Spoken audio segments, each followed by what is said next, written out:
Why do Africans hate African Americans? Well, the simple answer, honestly, is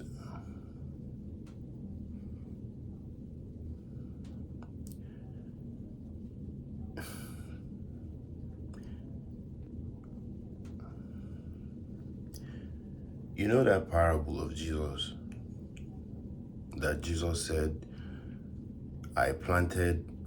somebody came and planted something, and they came back again, and some of the stuff that they planted grew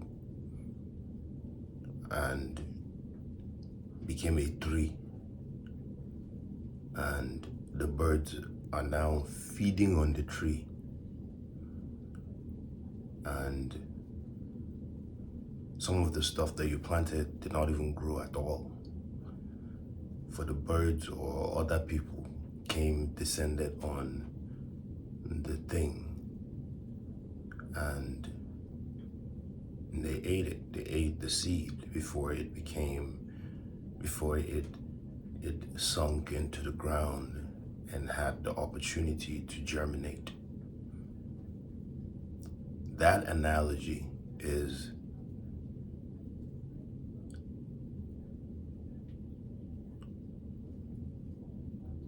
applies to African American community perfectly.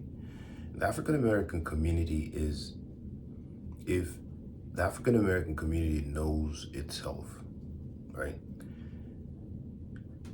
It's beautiful what's happening.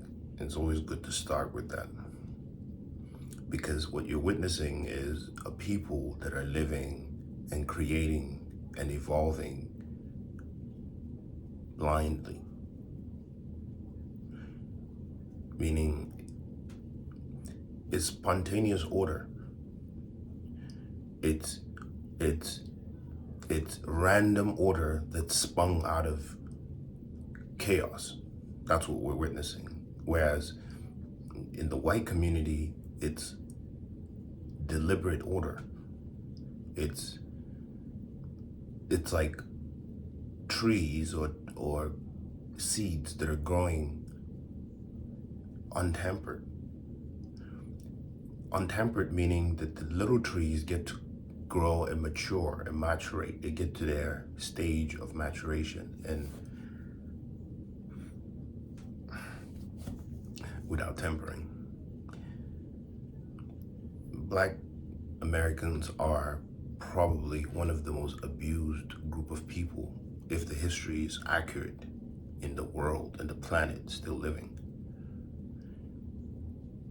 Africans are terribly abused as well, and still are. It's just we Africans and African Americans have experienced a completely different form of abuse. One includes a kind of sense of neglect. One is made to be a remote indentured servant. One is made to be a local indentured servant. That's a grand difference.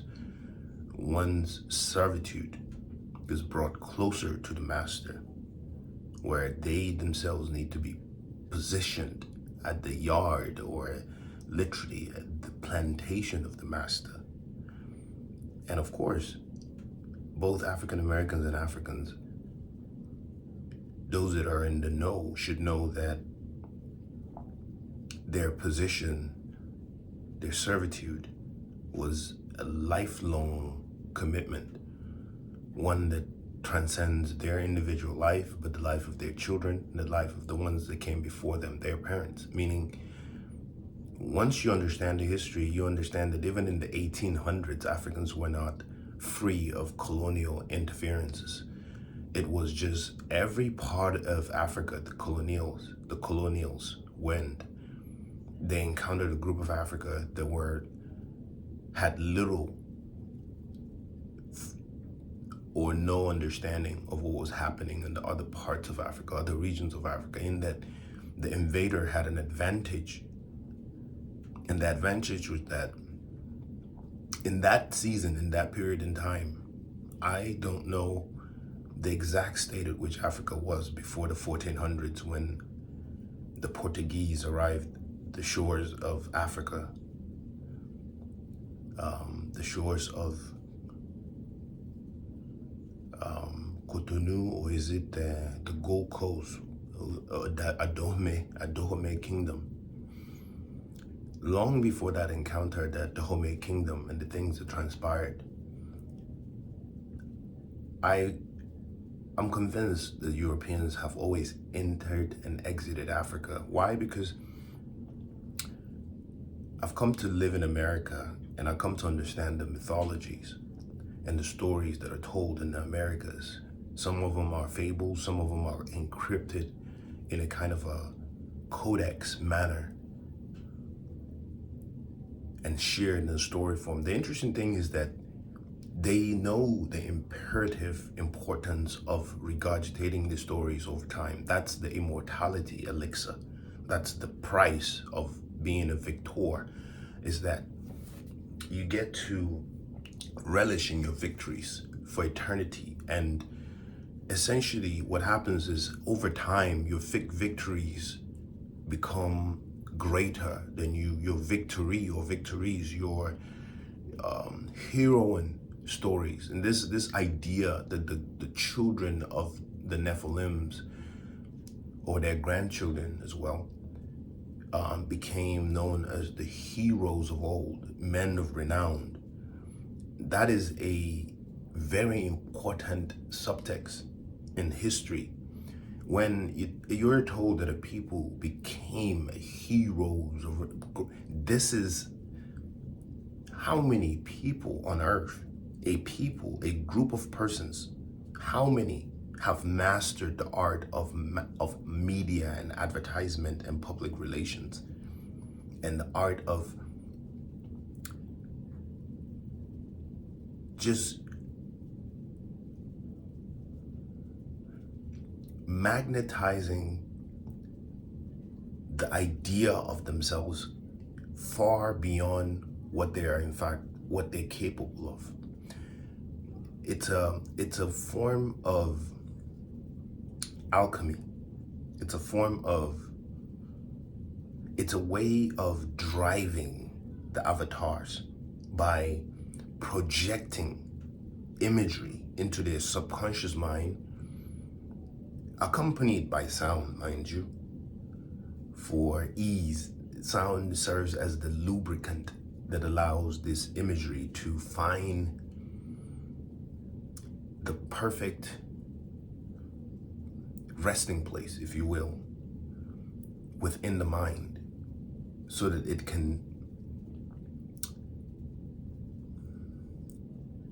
be sketched or etched as a relief sculpture, if you will, on the canvas of the mind, making it indelible, making it something that is very hard to erase, especially when it's planted in the child's mind at a very young age. And these are imagery.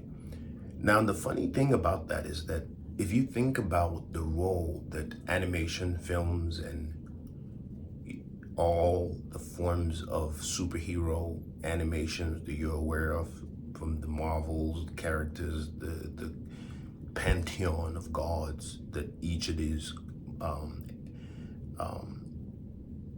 animation companies have, if you consider all of that and you understand the alchemy that's taking place. Why? Because never you stand in front of any idol image, any masquerade, any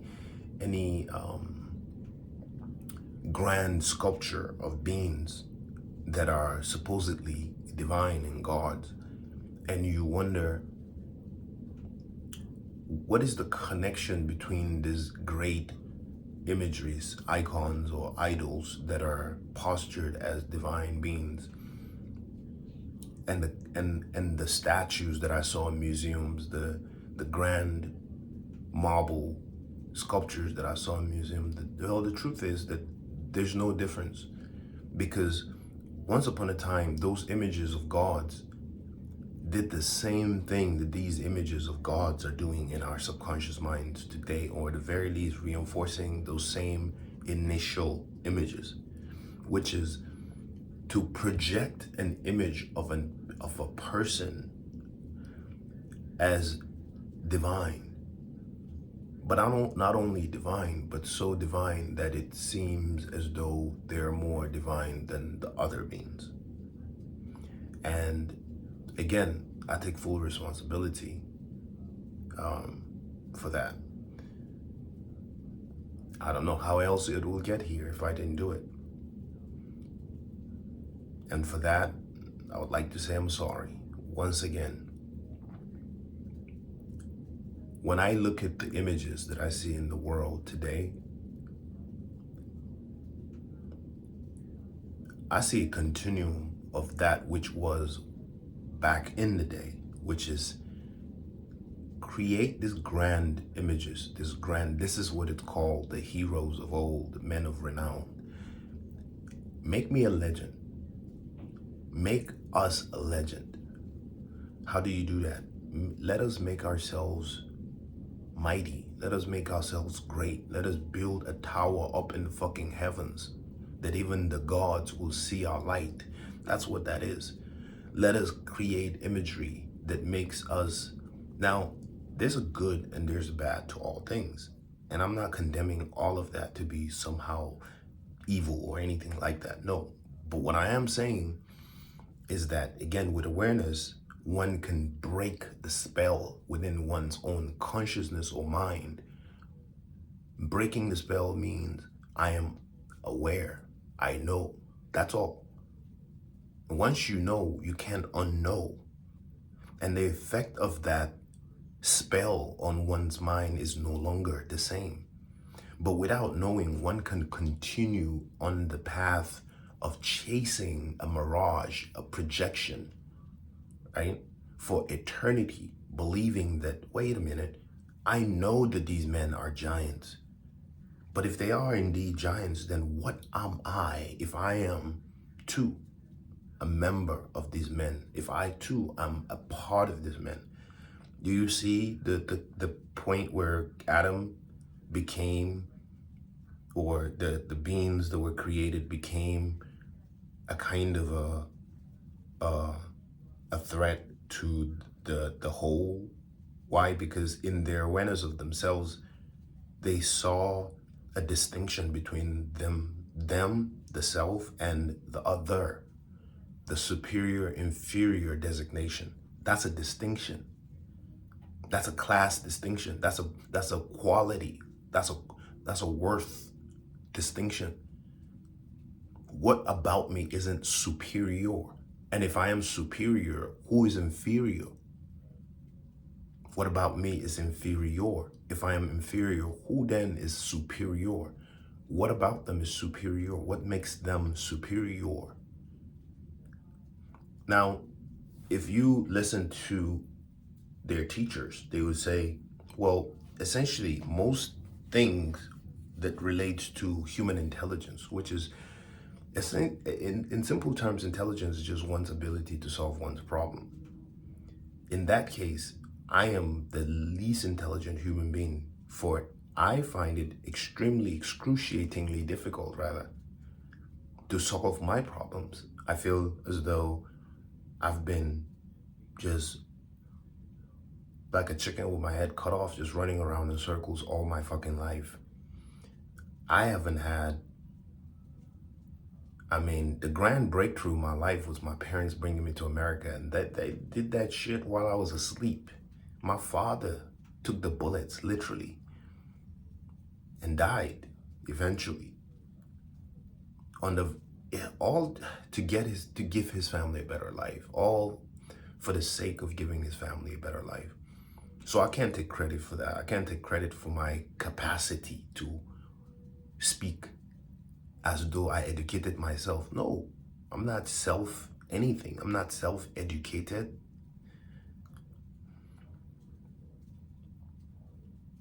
I'm a product of the Commonwealth of Nations, man. I am literally a fucking stamped product of the United States government, conjoined as a partnership with the United Governments. The day I was born in whatever village in Africa, they knew.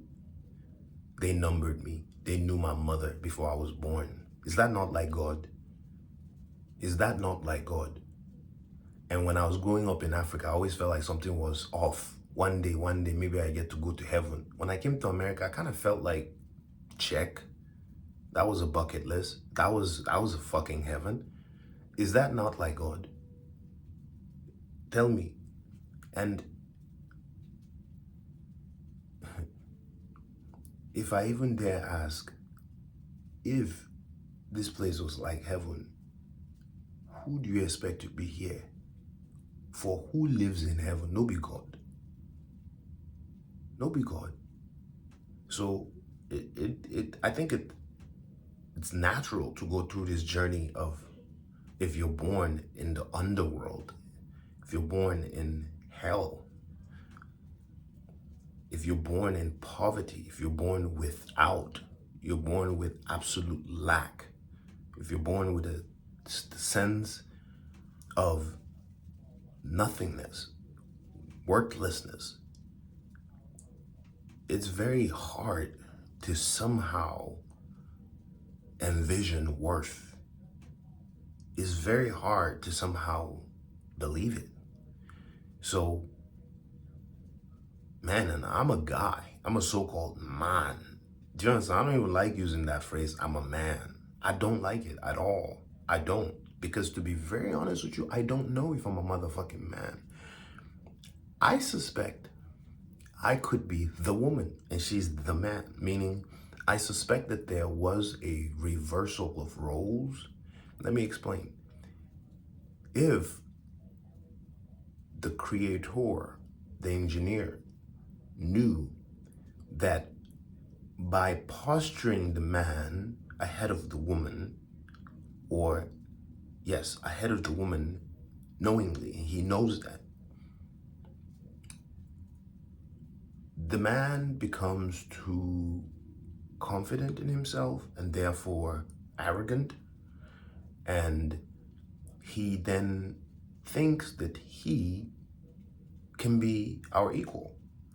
Well, in order to distort the man's understanding, the easiest thing to do would be to take that which was before him and place her in front of him as though she is before him. This way, he can keep running around in circles like a fucking chicken with his head cut off, thinking that he knows more than her, meaning he is forethought, right? That he has this kind of foresight-like awareness that she does not possess, and therefore thinking that he is superior to her. In a diabolical, twisted way, he derives his sense of ownership, that which God granted him by birthright, that he is a divine author, curator of this creation. This dominion is within his will to command and shape and mold to his vision and desire. And we saw that in early Africa. We see that our ancestors were attempting to express, it was the word, through art, their inner state, what they thought, what they felt, what they saw, what they believed. And it was these collection of expressions etched in stones, right, in the sands of nowhere, that are literally the building blocks of modern day technology, science, religion, society, cult, culture, ma'at. So if we see that, and this is why, for me, I think that one of the greatest ways someone can derail you from your understanding of history is not by saying it that did not happen, but rather by changing the time of the occurrence of the event. So, as we said, E equal MC squared, we're talking about space and time. Wherever, as great Neil deGrasse said, there is, wherever there is an event, there has to be some kind of a space where the event occurred, and therefore, inevitably, or whatever that word is, inevitably, a time. So if we take that to be true and we apply that, we will see that there was a time at a place where sparks of consciousness, if you will, fire of the mind was being kindled. And for me, it's quite important just knowing the where, right? That space and then the time. So if you tell me the pyramids are 4,000 years old, I question the time. Now, I know that you can't take the where away from the fact that it's on the continent of Africa. So you have to work with that. And I understand why the colonialists then went ahead and began to carve that region of Africa and designate it as some Arabia or Arab influence or Arab whatever, due to the descending of the Persians into that kingdom after the fall of Kemet. And that does make sense to me. That does reveal a hint of what in fact occurred, especially when I hear narratives about ancient Sumer being the initiator of civilization in the world. I doubt it. Why do I doubt it? Well, one, they themselves began the writing of the annals of their history by etching this word, this divine words, almost as an immortal creed for those that come before and after them, not to forget that kingship, they said, descended from above. Kinship, they said, descended from the gods. Now, if I begin my story, my civilization, by saying, this story that I am about to share with you, this mystery, this history, notice the similarities in the word history and mystery. That's for a later date. Footnote for the mind. But if I begin by prefacing that, if that's the phrase to use or word to use, that this kingdom began with a set of knowledge that was given to us by the gods, should you not automatically investigate not only the source of the information that birthed this divine culture, which you happen to have a direct connection to, including biological connection, DNA, meaning you are the direct descendant. I learned that, I don't know how accurate it is, but I do suspect that too, that Italians are descendants of ancient Persians, and we know ancient Persia, it's a remnant of the Babylonian, Akkadian, Sumerian empires that existed within those regions long ago. But again, if those places in those regions, the Iran, Iraq of the world, are the quote-unquote cradle of civilization, why did they begin their history with the statement, history was descended from the heavens? Note that. From the gods and giving to us. Why will they write that? Well, clearly, they wrote that because they knew the truth.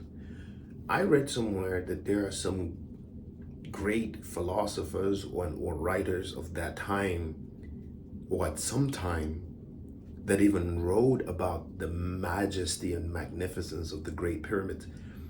The Great Pyramids are as enigmatic today, whether it's 4 or 10 or 20,000 years ago, or 35 even, as it is speculated by Thoth, whether he wrote the Emerald Tablets or the Kabbalion or he did not, fine. Whether he's a legend like Christ, in the sense that Jesus did not write a book. However, there are infinite number of books written about him, fine. So whether he's the author or someone else like Duriel or someone else wrote on his behalf, all I am concerned about is One, the instrument doing the assessment of the text, meaning the spiritual conscious, the consciousness of the individual, the spiritual state of the individual, studying the papyrus, studying the hieroglyphs, studying this text, the cuneiform texts. It's your own state. Say for instance, you think if I'm some racist, completely racist guy, as I read this thing, don't you think that I will read it from my lens? That's why it is said that the reader has to prep their instrument. You have to be primed and ready, and essentially you have to vibrate at the frequency of the text that you desire to know long before you even encounter it, for that is how the text even comes to you. And when you do encounter the text, your own level of receptibility or your openness, the flexibility, how bendable your mind is, how open your spirit is, how much love oozes out of either heart, brain, synchronicity, how aligned you are dictates what you derive from the text. You cannot, it doesn't work that way. Not everybody can read everything. Period. I can read it 100 times. If I'm not ready, I won't get anything from it. That's my point. Meaning, it's not just the text, it's me too now. I have to be prepared. I have to be at the right spiritual state so as this thing can enter me, I can digest it. So that's all I'm saying. I think that there is a synchronicity between the text itself and the reader. For these texts were written with intention, and we know that how the universe functions, that these things, like this invisible thread, this invisible ethernet that literally allows us to move information through space and time. And it seems as though when it's happening in physical form, it seems as though this is a accident, coincidence. Oh, I walked into my mother's library and I stumble upon a book. That is, the book stumbled upon me, or I stumbled upon the book. That is, it's like, is it an accident or was it divine? When I started reading the book, I was immediately taken into a world. I was enlightened beyond belief. Was that an accident again, or was that something that was designed to be? So I am almost to a point where I don't necessarily believe too much in this idea that life just kind of, I'm learning to believe that perhaps there is no coincidence. Perhaps it's something that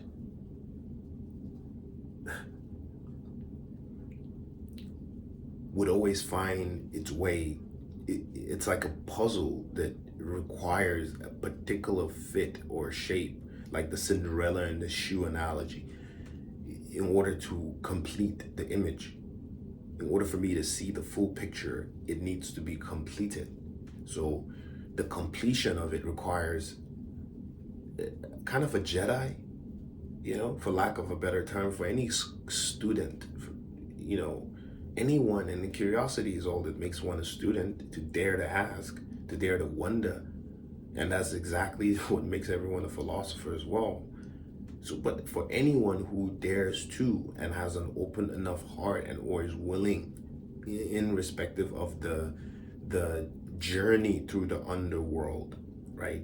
The obstacles the one encounters on the way, the dragons of the mind the one has to slay.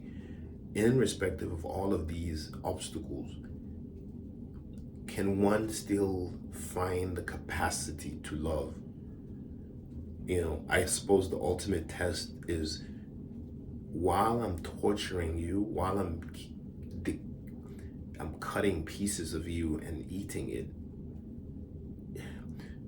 You know, in Hausa, that's what I'm gonna Hausa Hausa they say, I maka duka manaka kuka. It's like I beat you and I stop and I can't. It's like you're beaten and you're not allowed to cry. It's a different kind of torture where I'm killing. I will be eating you and consuming you while you watch. I will destroy you while you witness, essentially. But all I'm trying to say is there's a connection between the text and the people that find it, whomever finds the text at whatever time, and even their ability to understand the text, and whoever comes along and has an understanding of the text. I think that there's a connection between all of that. Why? Because it's effortless for some people. Some people's dreams synchronizes with some of these things they read. Some people's intuition, some people's some experience all kinds of weird glitches within this matrix, like deja vu, like moments where life becomes questionable. And there's just a variety, infinite variety of states that humans occupy. So it takes a particular state, which is essentially a key. So that state is the key that allows the individual to have this beautiful synchronicity with the text. And it is that begins to unlock and reveal things that are beyond others' understanding, and things that one can dare to say, I think. I could be absolutely wrong long before I open my mouth. And if so, forgive me. Forgive me. Sound like Trump. But that, in my opinion, is the way one can say, I stumble upon this text and X, Y, and Z. It's a divine encounter that each individual has at given spaces and times in their own journey.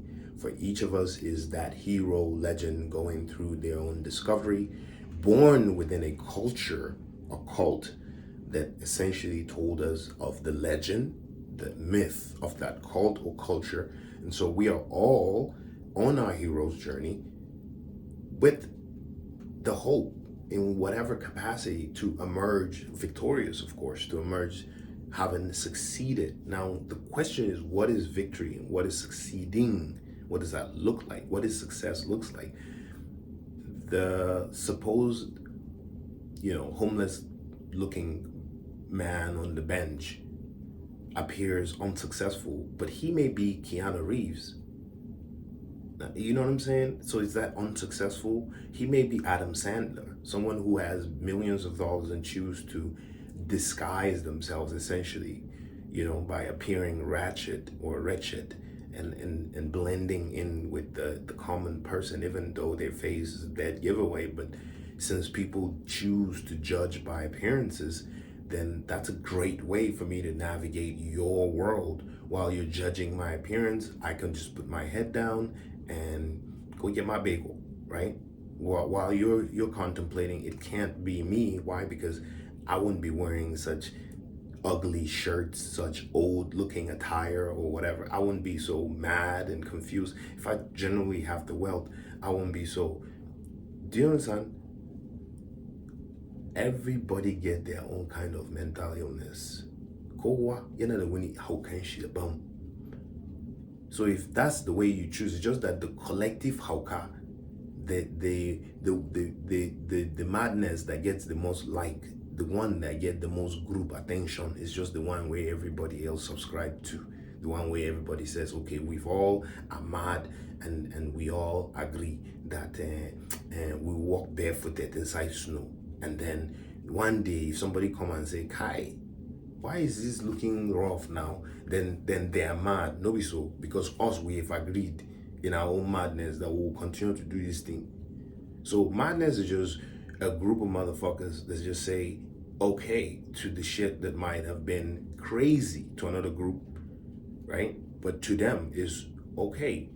It's almost like volume is what normalizes a thing. In Zao, I always say majority carries vote. If not, without the majority, what other without crowdsourcing information, how would you know that your own is normal, my own is madness? How? You don't have any idea. The only reason what gives you confidence is why you look around and you trust that everybody is doing, you trust everybody. You just believe that everybody is doing the right thing, and you join the line again. Monkey they see, monkey they do. Monkey know they wonder. Monkey know they tell us monkey they ponder now. On top of that, way monkey they ponder. No, and shaman monkey they see, monkey they do. Meaning as you they look imitate it gingerly and continue they go. Don't overthink it. It's interesting. It's interesting.